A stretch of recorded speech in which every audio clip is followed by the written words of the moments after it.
One of the goals was to bring people into this beautiful space and let them experience it, let them fall in love with it, and then connect with what's happening. For Old Sana'a City, I cannot imagine it any other way but in 360. This technique has been used in also other countries, not just Yemen. I believe in the power of stories and storytelling.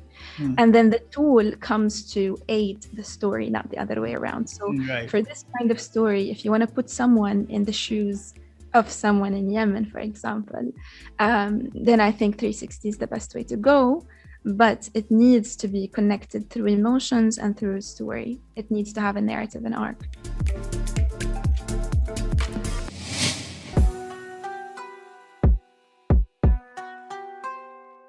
Welcome to the Digital Doha Podcast, our brand new series focused on bringing listeners topical segments and informative conversations with local experts, exploring the cutting edge of emerging media happening in the dynamic international capital that is Doha, as well as the greater Middle East. I'm your co-host, Spencer Stryker, digital media professor at Northwestern University in Qatar. And I'm joined by my co-host, Natasha, media information and technology student at NUQ. Mariam Al-Dhubhani is an award-winning journalist, filmmaker, and curator. Her work as a filmmaker highlights human stories from Yemen, and utilizing VR, presenting those stories in a totally original and immersive way. She first began her work during the 2011 Arab uprisings, and since then, Al-Dhubhani's films have screened globally in festivals such as Carthage, Interfilm, and Oaxaca. In our conversation, we examine her work and how VR has allowed her to present Yemen's issues in an unprecedentedly powerful and moving way.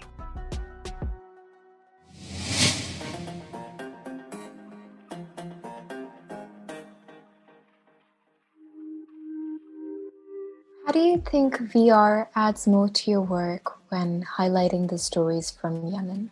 As I briefly mentioned, like for Old Sana'a City, I cannot imagine it any other way but in 360 because the situation of the city changed a lot after the recent changes in Yemen.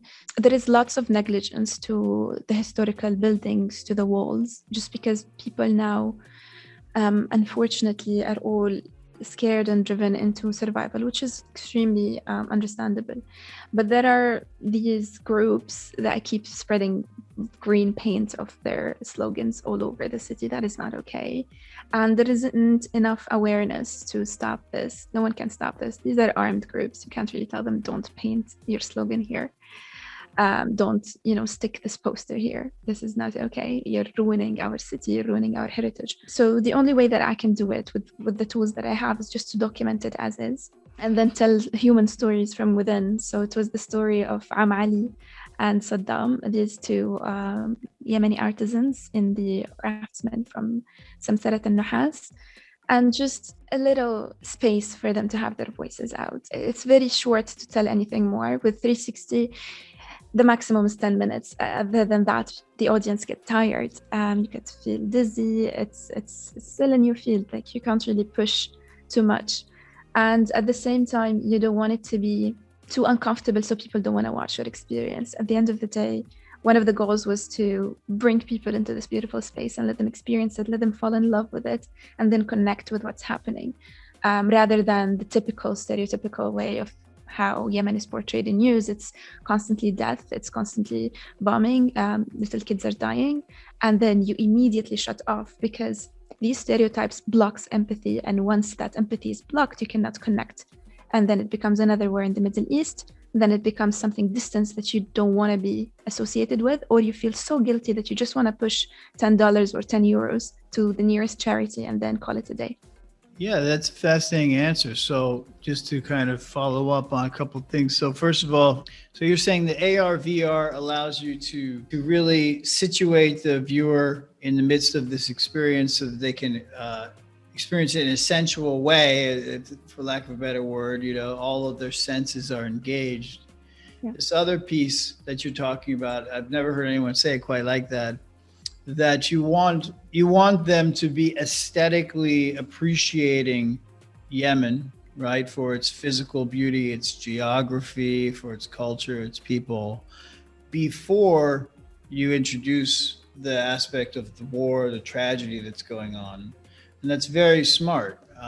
Like you say, for the reasons you point out, that you want it to be distinct from what they're used to seeing in sensationalized news on CNN and the latest negative event to catch your attention, right?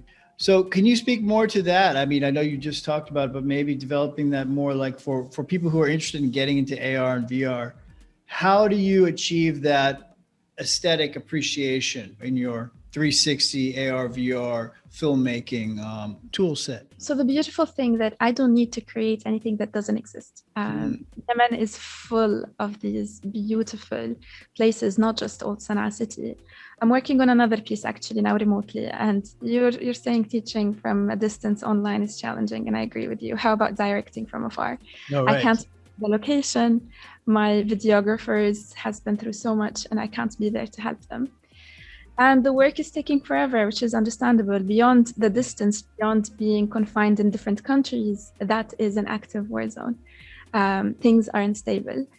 And documentaries, things shift all the time. So we're adapting. I'm rewriting the script actually in the coming 2 days because things shifted. And in this one, it's actually for, I can't really disclose, but it's for very important decision makers in the UN and in the US. To see and experience this in order to next time when they are given a paper to decide what's happening in this remote place with 30 million people, they know more than just what they have seen in the news. They felt more than what just blocked their empathy again. And they could remember at least one image that took their breath away and one act that a person did from that film that kind of made their heart beat a little bit faster, more than being shut down and just being bombarded with another decision for a far, far place that they think that they will never affect them. So I'm approaching this through bees because Yemeni honey is the most famous honey in the world. Yeah. So it's through beekeepers and honey business. And through that, then we're trying to get into people's hearts, hopefully. Yeah, I've never heard anyone say that either, that you can see this 360 immersive video as a way to connect with policymakers, lawmakers. So that's even one step in a way more intense, you might say, than you're basically trying to affect change by using the affordances of 360 video. Can you speak more to that? Have you been able to get through to lawmakers, policymakers? Have you heard some reactions from them? Do you think that it's been persuasive? Has it worked? Yes, because this technique has been used in also other countries, not just Yemen. I happen to be fortunate enough to work on the project from Yemen. So it's similarly in Sudan and Colombia and other countries. There was one about Iraq, Mosul, and what's happening there. But it's quite a briefing more than a story-driven narrative. But I work more on not vlogging in 360 or just briefing in 360. I believe in the power of stories and storytelling. And then the tool comes to aid the story, not the other way around. So for this kind of story, if you want to put someone in the shoes of someone in Yemen, for example, then I think 360 is the best way to go, but it needs to be connected through emotions and through story. It needs to have a narrative and arc. So out of all the tools that you have available to you as a filmmaker, do you prefer using VR? Well, as I said, VR is one of the tools, so it depends on what I'm doing. For example, the first short film I directed remotely was at the heart of COVID. And it's a poem film. It was commissioned for Liverpool Arab Film Festival in collaboration with the university and other places in the UK. And it was dedicated to four Yemeni poems by Yemeni poets, and commissioned by 4 female artists. I was the only Yemeni one. And I used 360, but it's not to be displayed as 360. So it's displayed regularly. I just manipulated the images like with the sphere view. to speak for the poet's words to the poem itself. So I did my best to make the film represent how he felt, and also represent the words themselves. And the distortion that 360 allows to do with the images, it fits beautifully. I don't mind sharing that one as well. So can you take a regular film and then make it a VR? Or take a VR film and make it regular? So the idea was the camera here plays as a CCTV. And the poet himself, he's been in exile far away from home. And this is his beloved city, Taz, which is also my city, my home city. And the idea was, see how you use the movement. You don't need the goggles to view this film. This is regular viewing, but it's shot in 360. And the movement of the editing, because the camera is static, so the movement is created by editing. And through editing, you follow what's happening in the streets. Can I follow up with that? So just right there, that movement was created by editing? Yes, all of the movements are created. Oh, that's really cool. Okay, now I get it better. So basically, you get it, Natasha? Like, she filmed this thing, but then in editing, she can rotate the camera around? So I control the view how I want it to go, instead of putting it experiences. So these images can't be created with a regular camera. This view, this castle that looks like a castle, this is created by filming in 360, but in editing, you manipulate the image as you want it to be. Ooh, okay. Okay, this is far out. So, I mean, you don't see this that much. So maybe you can speak to where you see this technology going. I mean, how far away is this from being more mainstream, because this is some powerful stuff. I think it's already going mainstream. Like, there is a whole video clip that used this technique. There are art installations that use this technique. There's so many ways to use this technology, play with it, play around it. And the best thing, because it's new, there is no authority that comes and tell you, okay, you have to do it this way to be professional or you're out. Like, for, let's say, cinema, for example. It's so hard to come in with a new way of doing things. But in 360, what I love, it's a field of experimentation. So I just go crazy and I love it.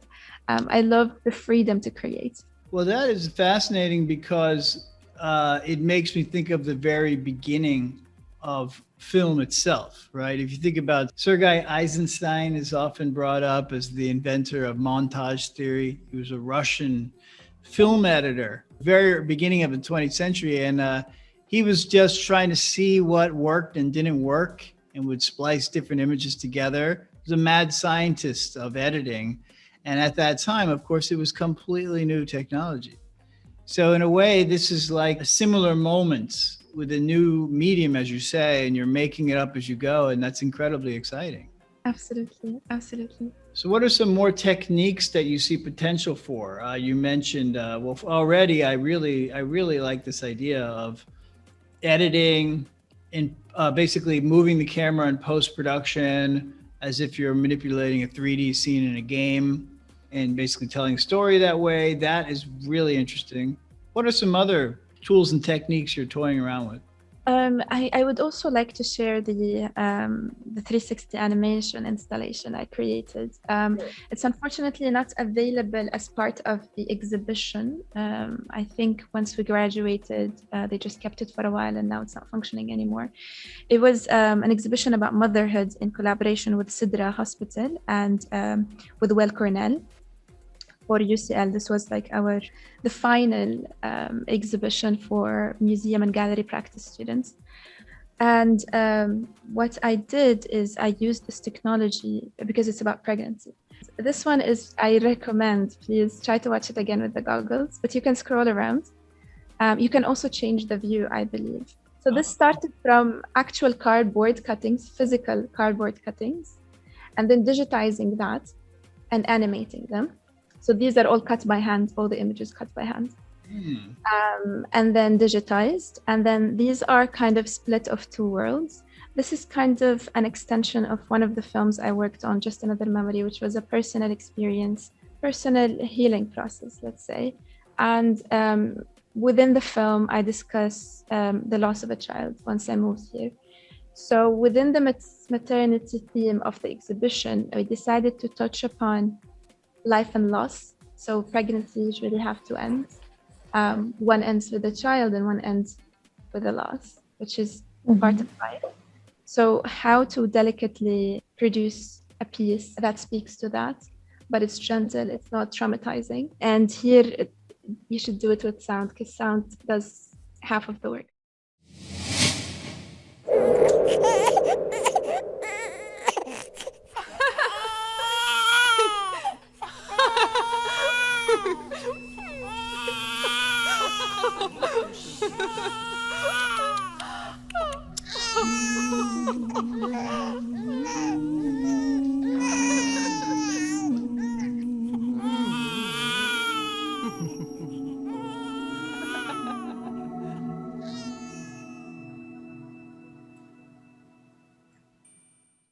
So when you watch it with the goggles, you're actually in the middle and you're feeling the two sides with the sound. It's super impressive. It's so unique.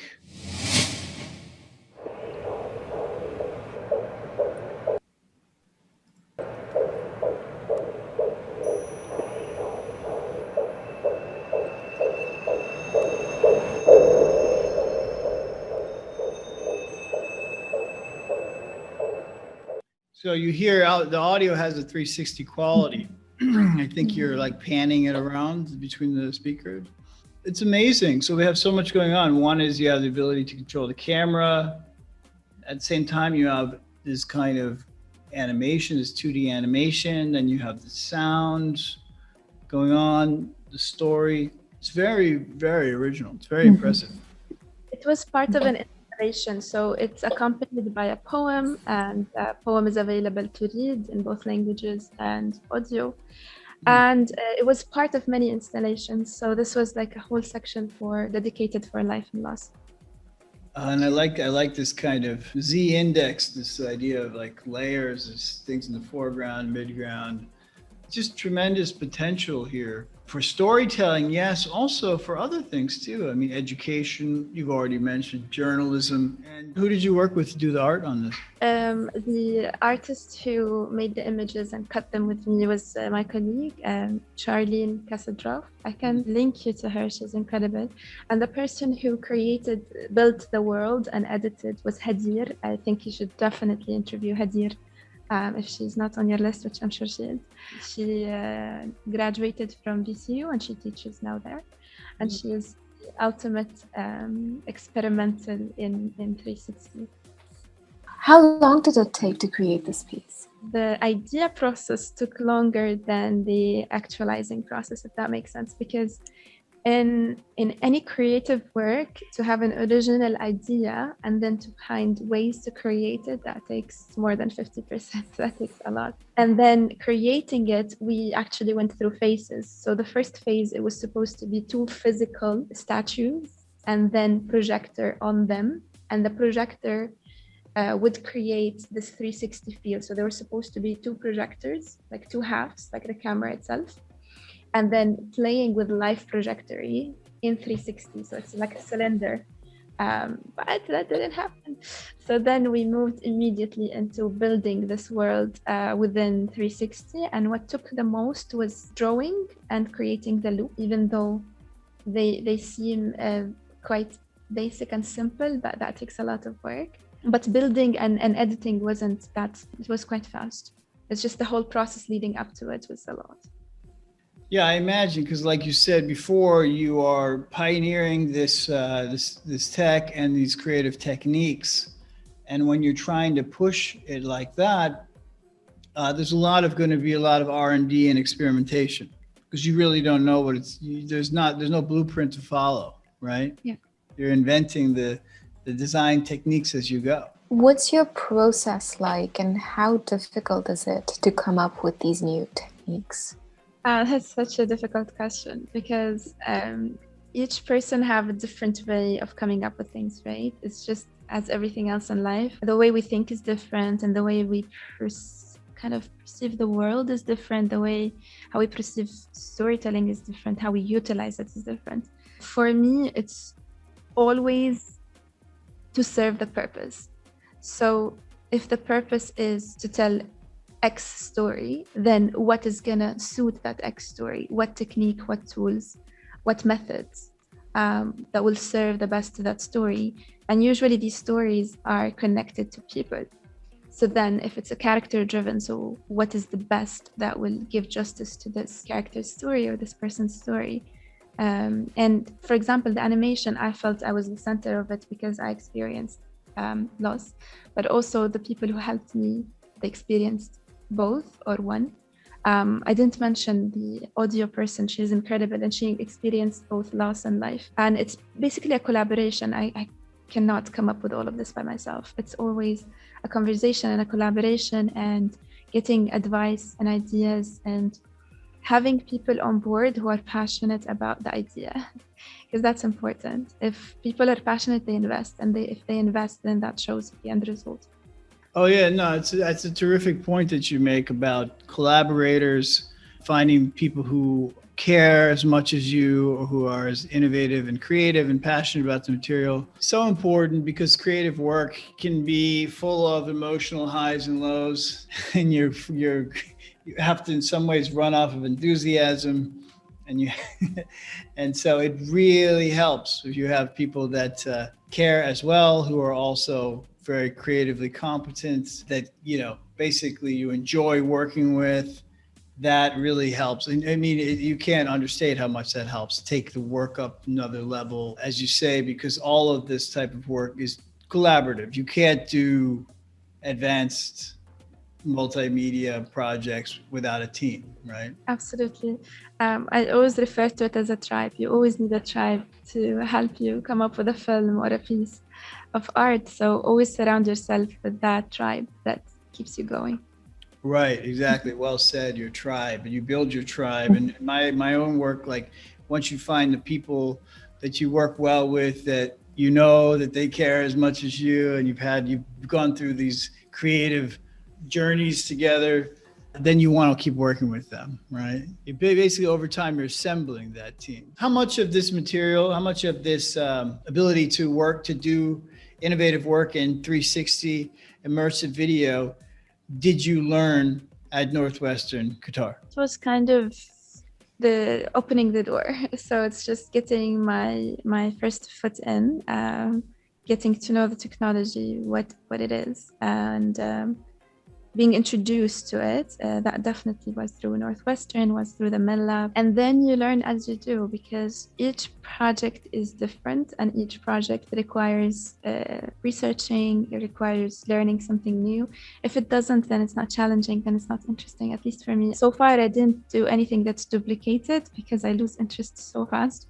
So I try my best to have things that are different. So I don't know. So I learn, because this is how I learn. This is how I've been learning since forever, because I didn't get access to it from before. So Northwestern opened doors, and then I access them and go straight forward, trying to gain more as much as I can.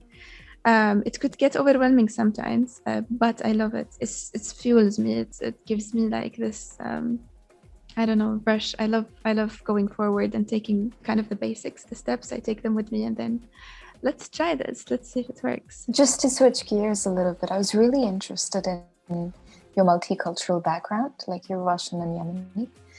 And I was wondering, how does your multicultural background influence your work? I love this question, actually. Many people don't know I've never been to Russia. Like, I've been when I was 10 months old, spent 2 months, so you could imagine I remember everything.